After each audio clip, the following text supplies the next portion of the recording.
This isn't your soft launch. This is the hard launch, where we talk about what it takes to build love, businesses, and everything in between.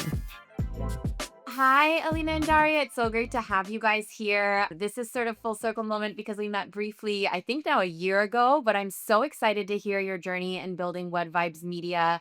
And you guys have been named the fastest growing wedding media company out there. And, you built such an empire to date. You've been in this space for such a long time. So I am so excited to be chatting with you guys and just hearing more about your story. So let's start from the beginning. Take us back to how WedVibes even became an idea for you both. Hello, everyone. Hi, Natasha. Thank you so much for having us. It's a pleasure to reconnect with you a year later.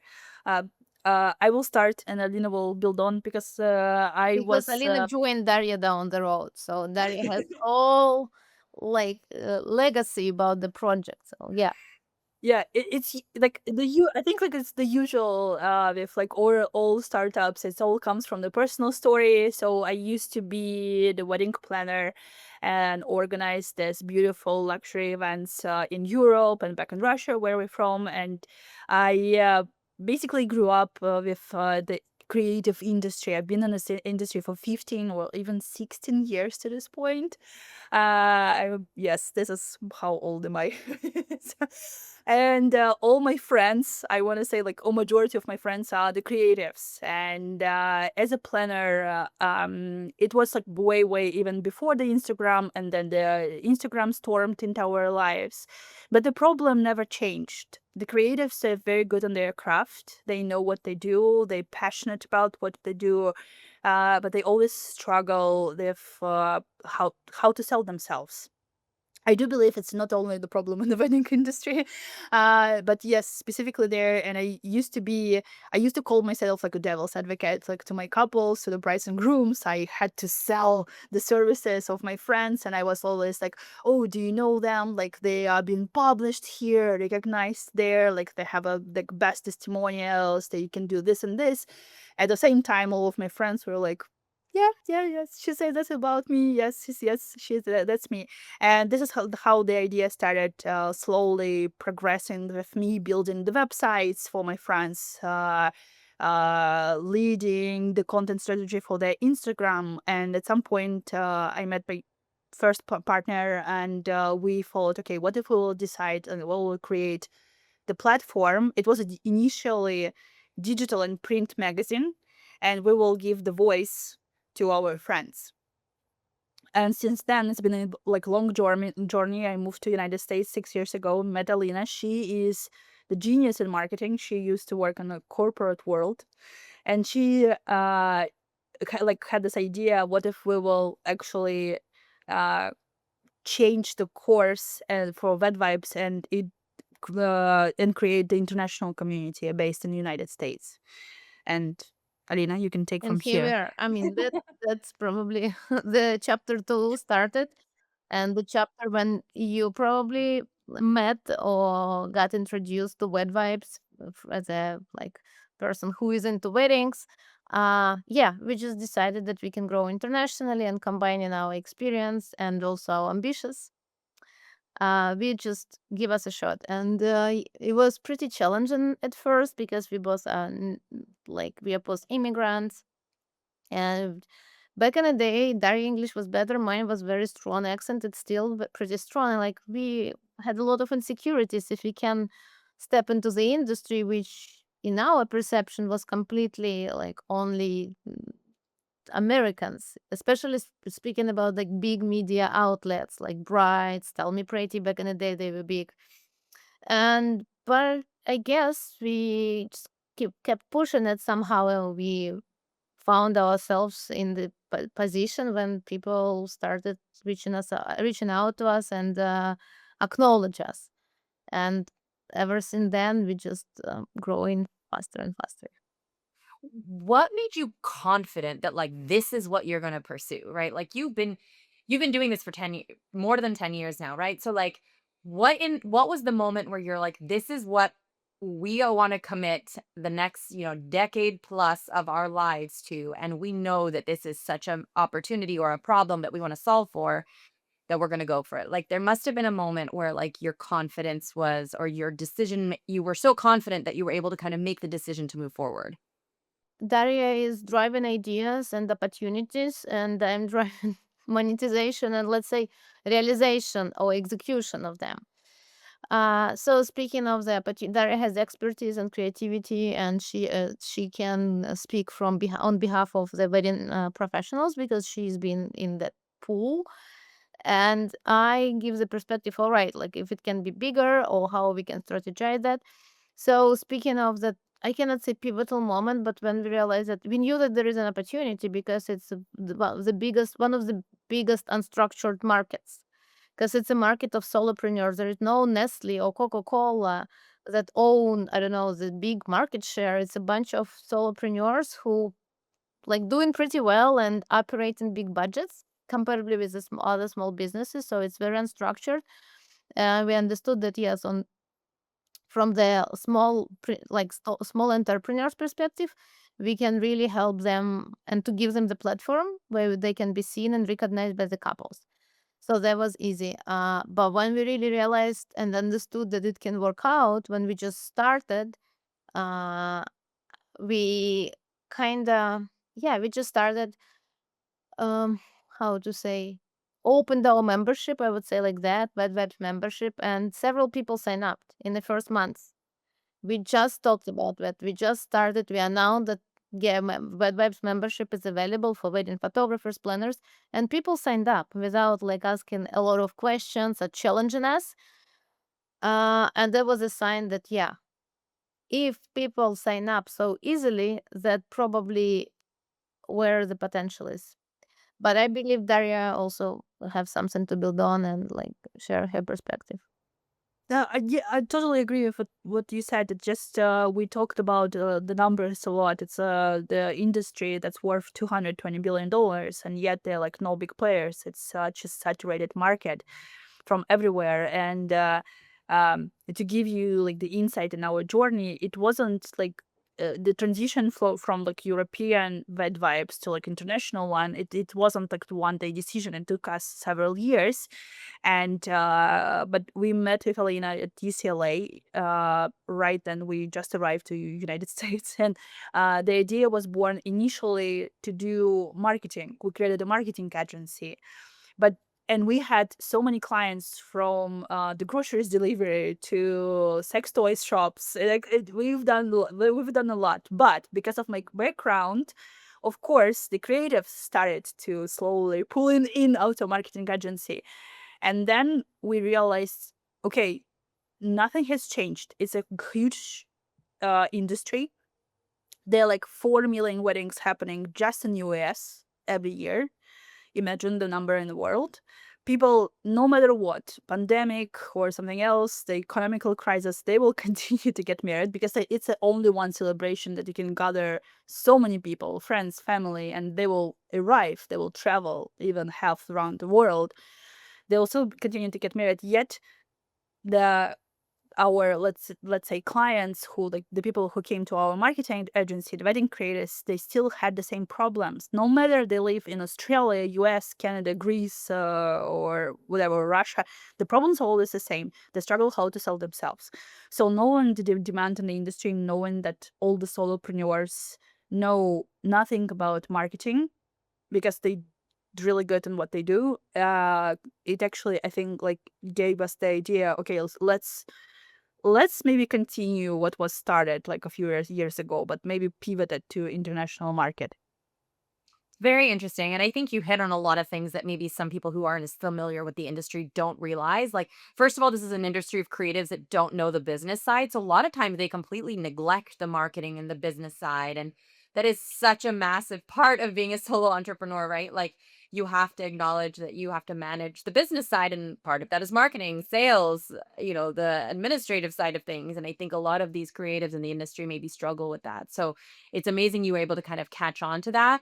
And secondly, I think like people who aren't as close to this industry sometimes underestimate the amount of spend in this industry and the amount of frequency of weddings, to your point, not only domestic, like not only within the US, but globally, right? Like it's such a massive opportunity.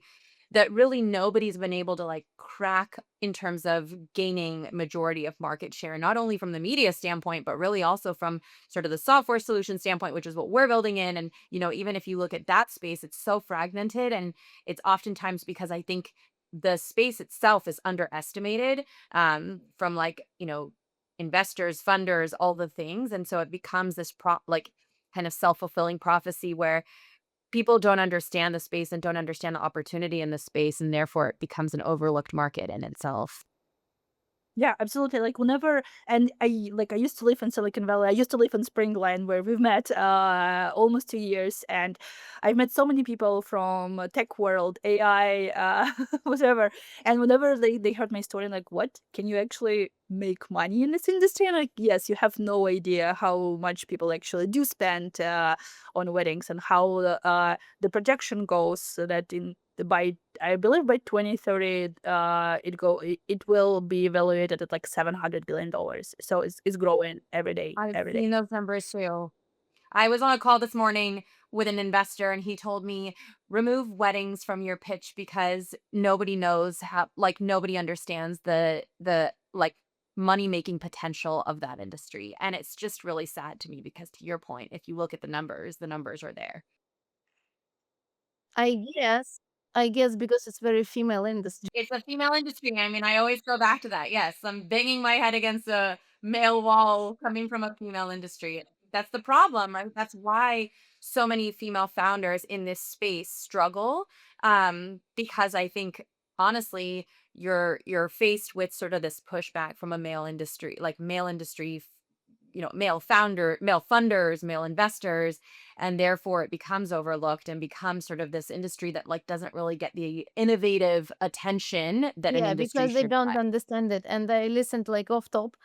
I listened to a podcast about the color in the hair, and the woman who started it, I don't remember her name. She was working in the Sequoia, right, or somewhere like in the um, investors company. And when she started this business, she faced with the problem that male don't understand. They like how women dye their hair and like what they need. So they said probably it's cool, but I'm not going to invest into something that I have little idea.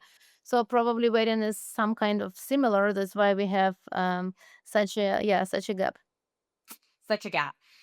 So what was the moment, like whether it was a project or a client that put Wed Vibes on the map? Like what was the pivotal moment where you guys were sort of like, okay, we've hit a massive milestone and we're on to something. Do you think that we hit the milestone? Because being inside, it never feels like we hit the milestone. I know that feeling. I know that feeling. There you're always looking at what's next. Like what's the next thing? What's the next hill I No, need to the worst climb? thing that I will be honest, because I'm Russian, I'm blunt. So you always see on the competition, and we made a joke with Daria that there are so many competitive industries, how they even can focus on themselves because we're in media is still like what 10, maybe 20, but even this 10 feels like oh my god, they're doing something better, they're bigger, their content strategy is very strong and effective. So to us, not that we distracted by the like competition or others on the field, but we see how, let's say, how much they're into changing the content strategy and being always on the edge, always on top of everything. So we cannot relax and celebrate success. We see that like from these millennials to Gen Z is moving. Weddings is not weddings anymore. It's like let's say media, it's a lifestyle media. So there are so many things going on. So like the way we started 3 years ago, this content strategy doesn't work anymore. That's why it's always kind of really hard work in terms of okay, what's going to happen next, how to be relevant, because otherwise media is something that should be relevant, some driving some kind of certain agenda, inspire people. And if we are behind, people lose interest, and this is when we cannot even sustain. So that's why probably Daria has a more positive answer to the question about pivotal moment. But to me, it feels like we're always trying to innovate to to stay to sustain growth, or it's to stay Yeah. relevant. But then how do you, I'm curious, maintain the internal motivation over now a decade, right? To keep going and doing and innovating and like finding that next plateau for you, right? Like it's a long time to sort of be making sure that you continue to self-motivate. Yeah, I think it's a small steps, right? We call it a gratitude journal. It's a small steps. It's in our case, it's more about can we collaborate with this hotel? It's like the biggest chain in the world, or like we do have like one of our, let's say, products or services they offer. We could do create a portfolio for creatives, because we do know that without a portfolio, without, in this case for them is going to be their product, what they sell. This, like, for example, they're the florists or the photographers, they do have something to showcase to clients. And we do have this production team, and we organize editorials all around the world. And sometimes it could be I don't know, like this brand like Jimmy Choo, they agreed to work with us to collaborate. Oh yeah, like Jimmy Choo, like, or Madonna Blanc, or oh, here's like this gorgeous villa on Lake Como that cost 100,000 euros per day for rent, and they agreed to do it with us for free to collaborate, for example. Or this amazing photographer who's like leader in the industry agreed to come and collaborate and teach others to shoot for to create a content for us. So it's, for us, I think it's a small steps, collaborations, partnerships, clients. Like, oh, sometimes I cannot even imagine, like, oh, they're like 15 people who decided to trust us and come to these editorials or come to other programs of ours, like coaching, marketing schools. And like, oh, the people really trust in it, they trust us like in this. So I think it's more about this. But in terms of the big milestone, I think it could be like, I don't know, cover on Forbes. So one day in a One day we're manifesting, we're putting it out there. One day you'll be and on the then I can say, yes, it's about this is about my big milestone. Okay, now we made it. Overnight success after 20 years in the industry. I guess also when we started working together with Daria, we were completely opposite. We have a lot, like certain values in common, but the way we represent ourselves, the way we live our life is pretty different. So I guess it's a great duo, and we like more and more see that we work pretty well in terms of like how we and from in terms of different perspective. But speaking of like what drives us, Daria, she's a big dreamer and she consumes a lot of content. She always knows what's going on in the world, and through the content she consumes, she always get new ideas and inspirations, what can drive her and how she can be connected to some global thing that's happening in the world. And this project or whatever business, whatever we call it, allows Daria to get access to like certain events in the world or movements in the world, how she can belong, contribute, or make a move. So for Daria, it's a big tool expressing her personality to me, like the way I perceive what drives her. Because of course, being in more than 10 years in the same field is pretty challenging because it's like all the time the same. But Daria always pitch for more in terms of she knows what's going on globally and she tries to connect with it how we can, join this big move.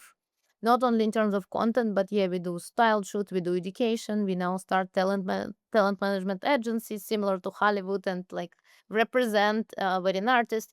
So we like that allows her again to join the big projects globally to me. And also I always was like saying, Daria, you encouraged by the process drives you, but more encouraged by the result.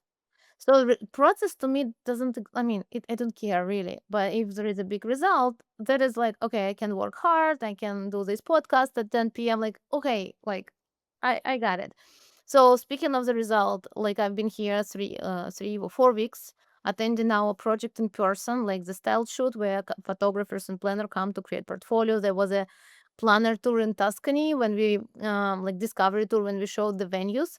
And to me, this is the result what we've built because people come, they choose us out of all other options that they can choose. It's a lot of things that they can do with other mm, providers of the services, but they choose us. They're very grateful, and we change their life because I know they come back to me in person and say, "Hey, we did this style shoot in this chateau, and now I have a wedding at this chateau."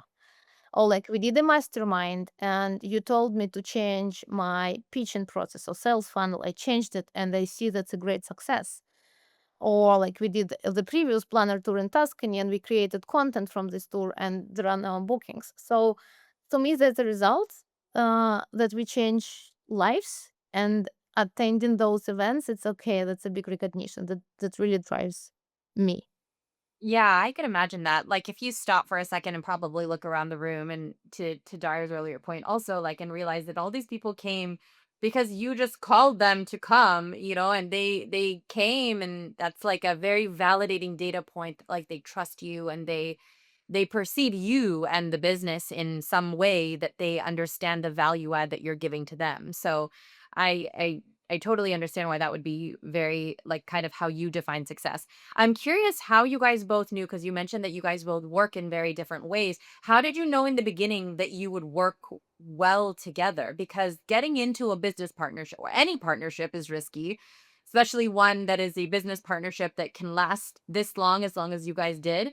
How did you know in the beginning that this was something that would work between the two of you? I guess we didn't know.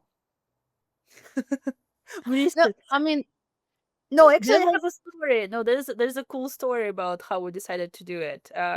Because like we met once again at UCLA, and after I believe I don't know, was it a month or so, like in our journey, and then we met and became friends. And I had once again some of my friends, creatives from the wedding industry. They came to Los Angeles to shoot the ad for the energy the drink and commercial, the commercial the commercial. Yeah, yeah. in Los And Angeles, because a lot of commercials produced in Los Angeles to create a certain energy and vibe. yes, yeah, yeah, absolutely. And they reached out to me and asked, "Oh, like, can you help us to actually produce the whole event?" Meaning finding everything from location to models and etc. And I thought, okay, but I'm fresh new here in this city, and like, what can we do? Maybe I can reach out to Alina and ask her to help me. And at the end, we produced it all together. We of course met some obstacles, I want to say. It was very stressful, to say the least, to organize it, but at the end it was a success. And knowing, seeing her, like, I don't know, was it like 5 a.m. somewhere like in the middle of nowhere, trying to organize the whole thing, and like the weather wasn't as good, the models weren't as we expected, because like we realized that the models in the United States work differently than in Europe. So there was like so many things, as usual whenever you do any project. And I looked at her and I was like, okay, okay, we like kind of we understand each other on this level. Then in a stressful situation, we both can act. We do not freeze. We never freeze. And like, maybe we can do something together. And I think this was like the pivotal moment for me, for Yes. sure. For me, what was also fun that Darish is very creative. So all her like partners or creative friends, they come for her advice. But usually it's like, okay, we are friends. Can you just help me out because we are friends, and they know that she has a great experience and she will be contributive. But she said, okay, I will plug Alina, and Alina made money on that. And she like, you sold it, and you sold it for half, like for my 1 month's rent in LA. Okay, I need you. Because without you, probably I would do it with no charge because we are friends and it was like really hard. So this is, and but I had zero experience in production. I had zero experience how this works. I didn't know at all. I spent my life in Ferrero and Nestle doing marketing. I like no idea. I sold it with a poker face. I said, yes, I know everything. You need a permit because it's Los Angeles. This is what I knew about production. And but Daria, she's such a creative genius, so she can execute everything top notch. And of course, there are some obstacles. Everyone knows that, but this is probably how we understood that we're complementary. She can really does some very something that stands out, but I can bring value, not bring value, but I can say that this is value. You have to pay for it. So that's probably like the simple way of how we started. You guys have the best combination, the creative brain and the business brain. And the like business brain is very different than creative brain, right? Because it's like and you kind of need both to work, right? Especially in this industry. So I feel like you guys have like the best combination of what is needed to succeed in this industry. And I love what you said because a lot of times in early days of building a business, it sometimes becomes difficult to navigate converting your first paid customer. And I feel like you guys just kind of organically did that when Alina stepped in, because and you did it with a poker face, because meaning not always do you even know the exact value you're bringing in such early days, right? If you can just like sell the vision and do that with a confident demeanor, then you can go a pretty long, like, you will get those first paid customers, and then you'll start to kind of figure it out as you go, right? You're almost like building the plane while you're flying it. But I feel like that's a little bit of what you guys did. I know that well because we're at that stage with Gia, and it's the stage of, getting the early users and navigating those conversations to convert to paid users. And it's a very difficult dance to do in the beginning of a business. Yeah, It because you is. don't have enough like confidence. You don't know what you bring to the table. I mean, there's some hypothesis that you like believe in something, but you like along the way you can realize people need something completely different from you. And to have this like poker face, like you said, right? Like have this confidence is actually is exactly what builds, like what actually sells you. Not even your expertise, not your Exactly. creativity. Yeah. Yeah. It's selling the vision. You just have to be confident to sell the big vision, even if you haven't built it all out yet. Um, so how do you guys now divide roles and responsibilities? Like, what does that look like day to day? I mean, you're operating now a massive business over 10 years. How have you guys evolved in your dynamic and like divided roles and responsibilities? And how did you kind of decide on that? I guess, like how I say, I'm more commercial strategy. I oversee sales and like long-term strategy. I would say more marketing, and Daria is content, creative direction, and also marketing, but from the creative direction. What are we taking to be relevant for the audience and to drive this agenda? I would say that Daria oversees our storefront, and I'm more probably backend, but also I would love to give Daria a chance to build on. No, no, no, totally. I think I have nothing to add, but it kind of came to us naturally because yes, it's like we are good at what we do, and I think like what unites us is like what we do together. All this are the calls, the networking. So we try to be like both representatives, let's say, of the business, because we realized pretty quickly that people are drawn to our personalities. And I know for sure that some people are drawn more to Alina naturally and some more to me. And it's totally fine with us. So we know our strengths and As soon weaknesses. as they pay for to WedVibes. Yeah. I'm sorry. We are doing business here. Yeah.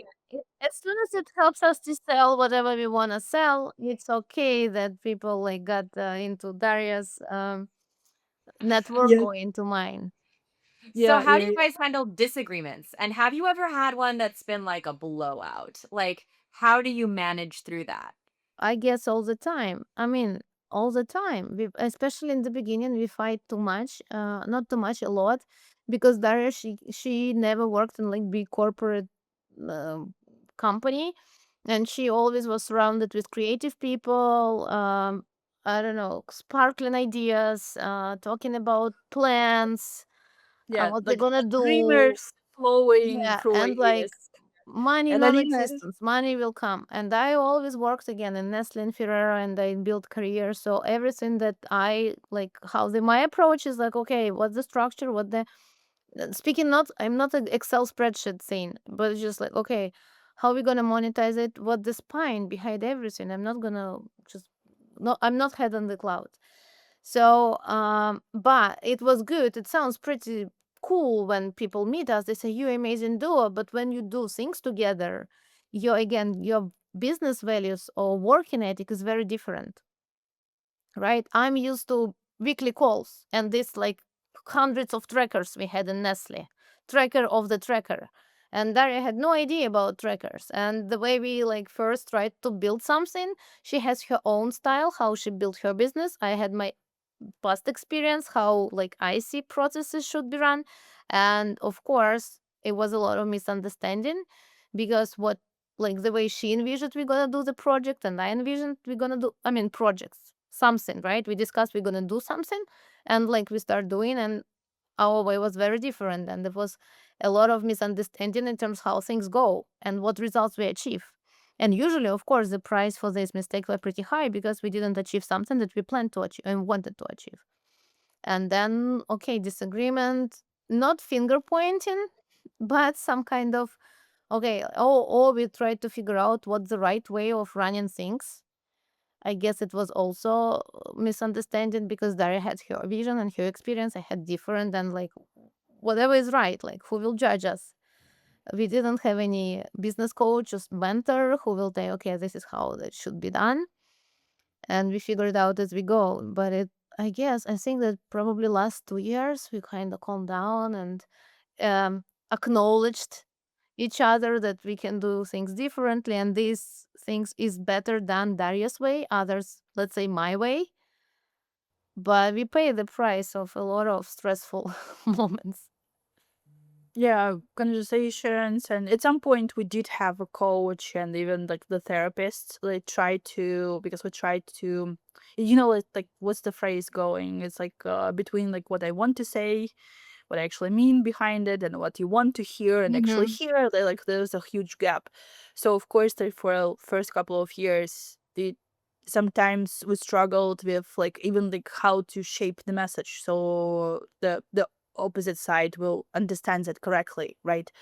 And I think, yeah, for the years of this experience, for so many things, we like survived COVID, we survived wars, economical things, because like, when we had a marketing agency, still majority of our clients, I want to say maybe like half a half, or maybe 60% of clients were Russians, and the war broke down, and they couldn't even handle the payment.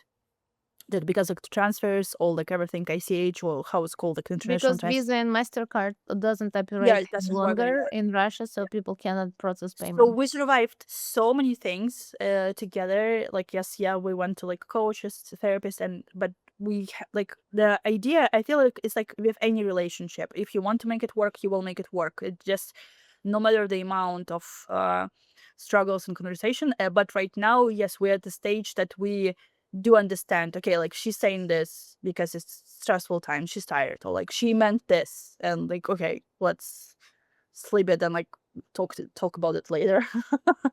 I think that's so important that you guys did that. Like, I don't think it's said enough that like business partnerships need to have some sort of like coach or intermediary, whether it's a therapist or a coach or however, whoever the third neutral party is. Any relationship benefits from some therapy. But like business relationships are no different. And I love that you guys did that because I think more co-founder relationships would succeed if more people, kind of committed to making it work and did the exercises or the used resources that are out there to really like help navigate through some of those moments, because the hard moments are going to happen. You're not the I'm sure you're not the only co-founders that every co-founder relationship has hard moments. They're going to happen, but it's just a matter of how you handle it and if you lean on the right resources and tools to kind of navigate through that. So I love that you guys did that. I think so many more people need to do that in their partnerships. How do you guys see WedVibes evolving 5, 10 years down the road? Like if you had a crystal ball, how do you see it evolving? And I guess sort of to tag on to that question, how do you see the industry evolving? And does that at all impact how you think about WedVibes evolving? I mean, we always brainstorm what's gonna happen next. And Natasha, I guess you're way more advanced in terms of attracting investors, scaling the business. We are bootstrapped and we never did actually that exercise. Probably we will do it quite soon, uh, but we understand, again, speaking of investors, that wedding industry and wedding media is pretty niche, and the potential being like only focused on the media, it's very limited, especially given of the diversity of all kind of sources that people can read, listen, watch, and competition for the attention is pretty high. So we understand that there are so many niches in weddings that can be occupied. So we build the audience, we build some kind of trust amongst professionals and couples, whatever wedding enthusiasts. and we always brainstorm, okay, what we can do next and what kind of niche we want to occupy. So I guess we can say it out loud, Daria, now for the first time. What we're planning to do? Oh, give me the blessing, or we will keep it still to ourselves. We want to open the wedding venue, which been a project of us for a couple months. It's still project, but it's something that we see that again from digital world we can move to the real world. We can apply our so yeah, there are so many things why we decided to do it. It's still a lot of like components that we need to figure out and learn, because again it's different business and it's just the only one common word is weddings. All other things is different, but yeah, we see that we're gonna own several properties, venue properties, and operate them. So that probably the biggest direction that we are taking.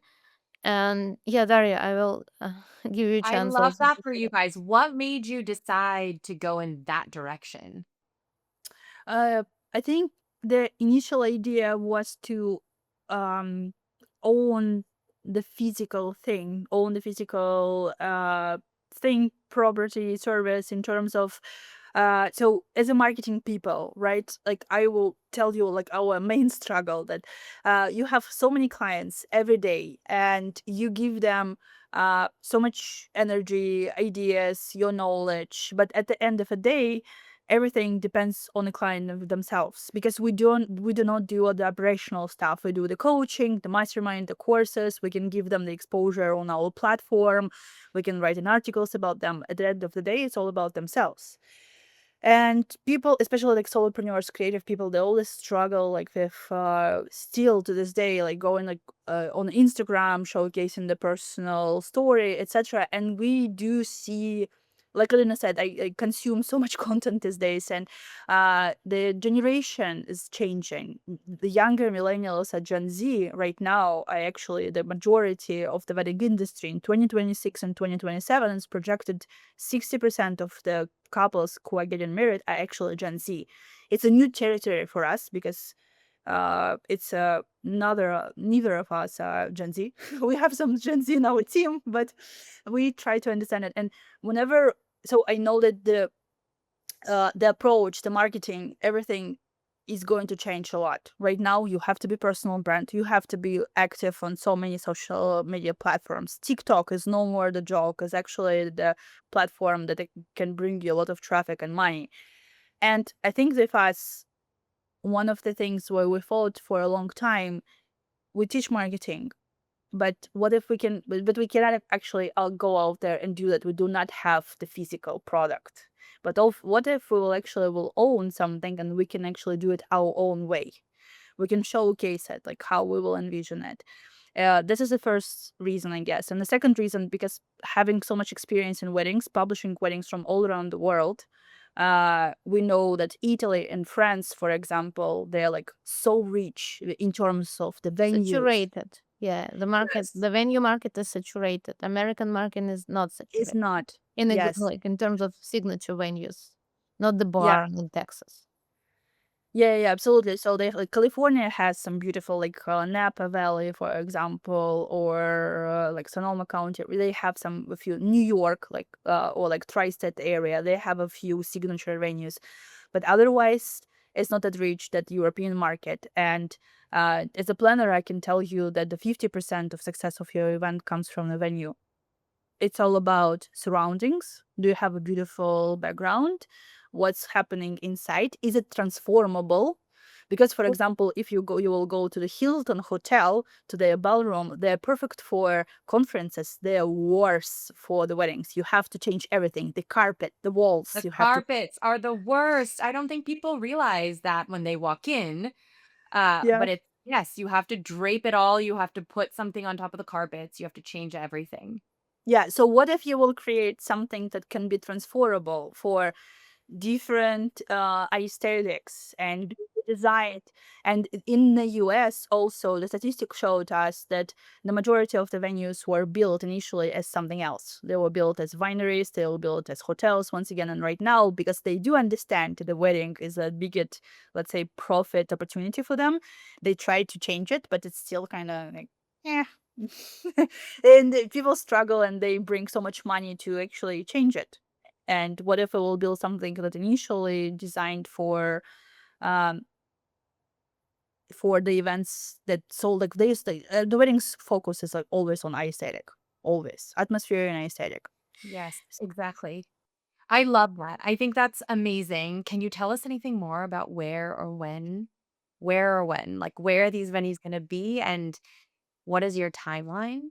It will be in the on the West Coast. Okay, we This is what we know because we live here and it's easier to oversee because it's hard to operate remotely. I mean, like, just it's our first experience, so we should somehow travel there and be present. And when, I guess I would also ask, would love to know when. Because we now learn this, we're on the learning curve on getting all the permits, and we'll see. I we mean, could do this a is real all, life timeline roadmap analysis now, giving you like a timeline of when this is going to open. yeah, this is actually, we are putting it together right now. All this, like all the law regulation that we never faced before, and So putting it'll be together more all than that. one venue. It'll be more than one venue. For the first, it will be one, and then we see that we will either duplicate it or just make it bigger and bigger. Because let's say WedVibes are known for our signature and unique elevated aesthetic. Probably the first venue will be more simple, just to understand the model and to secure. Again, it's all about business. We need to secure income. So we don't want to go into something very unique, very sophisticated as a first project because I mean, we understand all the risks we are taking, so we will start simple, more simple to understand the model, and then we will see if we're gonna do something wet vibe style or just we'll see how it will Yeah. go. Amazing. I know without getting into the details, you mentioned you guys have bootstrapped WedVibes. Are you bootstrapping this initiative as well? This one not exactly Okay. to do my point. We have both. I mean, we have our own investment, and we are attracting right now, and we are working on that right now. So you're Uh, fundraising for this new oh, venture. that yeah, Okay. yeah, yeah. Because that's funny. It's another insight, but again, like when bride come to the planner and show the Pinterest and saying, okay, like I googled it, it's like 40,000. And we constantly receive also the requests from brides because they still think that we are doing weddings. I understand we are about weddings, and they say my budget is 40,000 and like have 200 people in Italy. Like, okay, good luck. So speaking of that, this is little do we know about how construction costs, and we are literally in the bride situation when we come to the architect and say, hey, we'll want We like this this because picture. we're like aesthetically driven founders, la la. And when they give us a quote, we're like, "Oh, okay, all right, you are not a good architect or whatever." Like the construction company, we need to find a better one. Yeah, but I mean, making jokes. But yeah, of course, we are touching how you go, like you say, like getting your toes wet or whatever in this field. Of course, we have like some wisdom, we have some business background, but zero real estate. So we have to learn a lot of things. I mean, And what a good way to learn. And I feel like you guys are exemplifying sort of the founder characteristic where you just have to go because a lot of people they have ideas, they want to do something, but it's the action and the execution that's lacking and they just never take the first leap to like start doing, right? And once you start doing, I feel like the first step is the hardest, but once you start doing, it's like the ball kind of rolls and you kind of figure it out as you go and then eventually you're in so deep that you're like, well, I have to keep pushing this forward, right? So I feel like that's what you got, that's like the best sort of characteristic of founders because so many founders come to me and they're like, how did you get started? I have this idea. I really want to do it, but I'm scared and I don't know how to get started. And my advice to them is sort of a little bit of what you guys are doing, which is just like, just go, just figure it out. Just like go ask people, go talk to people, go, like you guys are doing, talk to architects and show them a picture. And if people laugh you out of the room, who cares? Like, it's okay. You'll go to the next person and you'll figure it out that way. So I love that you guys are doing that. Okay, with the few minutes we have left, what advice would you give to two people that are deciding to go into business together? You mean in terms of like collaboration, like partnership, or No, just more like something co-founder relationships, like you two, right? So, co-founder like, what relationships? advice would you give to people who might be evaluating a co-founder or deciding with somebody to start a business together? I will start. I think like you have to be like delusional and crazy enough to do like whatever we've done with Alina, just to do any project together. It doesn't matter what. You can do something like on such a smaller scale. Just test it out. You know, like you can find. I just recently found like a new platform that you can just pitch your idea and tell people, and the people will see it and they will give you the feedback, or you can test it out, or you can start the Kickstarter or like any fundraise and thing for your startup, for your idea. Even post it on social media. Just start doing something and you will quickly realize that most people will like fall off the wagon because like they'll, oh, I'm so tired, you know, like I have kids or like whatever, I want to sleep, I have my own life, and like, okay, this is not the person for me. But if you're crazy enough to execute at least one simple thing, it's, you know, it's like me and Alina, for example, networking events. I remember like the first time what another networking events, I was like, oh, maybe we shouldn't do this. And she was like, no, the goal is to talk to at least two people. Let's do it. I was like, phew, okay, I, she can do it, like, and I will follow her lead. And you know, it's like always pushing each other. But if you cannot do even one thing, even go to the networking event and talk to at least two people, maybe this you will not push each other till the end. You Yeah, will I not guess execute something. what like makes it easier for me and Daria that we invest the same amount, because I know that founders usually complain that they work so hard, but my co-founder, he still works in Google and he's very busy. It's not gonna work because he will always feel that not enough. So like building on Daria, once you do something together, you understand if you equally invested and how you work, blah blah blah, how to find the common language. Listen, because I never listen. I always have my strong opinion. I say, hey, I have my opinion, and like I'm jump into the conversation. What I learned, still a huge potential, but to listen and let your partner not figure out, but share the solution of the like problem or whatever you deciding right now in their own way, or at least discuss, because there are different ways how you can succeed, and probably your partner knows not the best way, but it can be different. So at least listen to his or her point of view, even if it feels like you have a better experience. That's important, because let's say Daria and I, we have like our fields. I'm commercial, she's not, but I always listen to her when she comes to me and says how to optimize some sales strategy, because I cannot be the smartest girl in the room. I make mistakes. So yeah, listen to how your partner will find the way, and then share your opinion or make a decision collaboratively. Yeah, I think to sum that up, put your ego aside and put your pride aside for a second, right? Because a lot of times egos come up in these relationships and people are like, I know better, or I did this before, so I can figure this out. And I think putting that ego aside when you're in a partnership, especially a business partnership, is so important. Okay, last question. What would you give to creatives who are thinking about turning their passion into a full-time business? So this is more of like, think about like, the person working at Google who is maybe doing florist on the side but wants to turn that into a full-time business. What recommendation would you give to those types of people? Resign, period. Get out of there. Once you don't have stream of income, oh my god, you're not gonna be tired. You're not gonna come to Natasha and say that I'm scared. Nothing. You have to survive. You have to pay your fancy bills. You will figure it Figure it out. out. Figure it Yeah, out. that's true. That's true. I know. I mean, we all have like our life experience, and we all know the people who are so talented. Maybe like the amazing chefs, or like the florists, or maybe everyone compliments them like on the interior design of their house, and they will tell you the story how they always dreamt to be actually designers, right? But they will never pursue this once they have this cushion, financial cushion, the cushion of like stability in their home. I do uh agree 100% with Alina. And even sometimes we have the clients of ours and they have like the stable job but they want to pursue, for example, photography, and it always comes to the same thing. They will never be like Steve Jobs gave us this legacy: stay hungry, stay foolish. Like, you have to have a motivation. No, I mean, of course, build the cushion. We all know that it's my story. I had a fancy job. Of course, I had savings, but like once I have no stream of income, you figure out the other way. And if you're a great sellable professional, you will come back to whatever Google or Instagram. They will still buy you, not them, someone else. But it's scary. I know that. I've been there.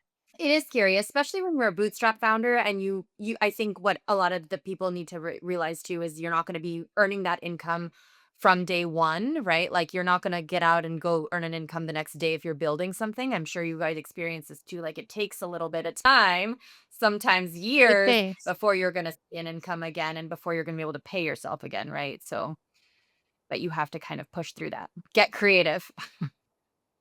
Get creative Um here and earn money. Exactly. Get creative. So I will wrap us up there. I know we're at the top of the hour. It was such a pleasure having you guys. I can't thank you enough. It was so fun chatting. I loved hearing your story. Thank you for doing this.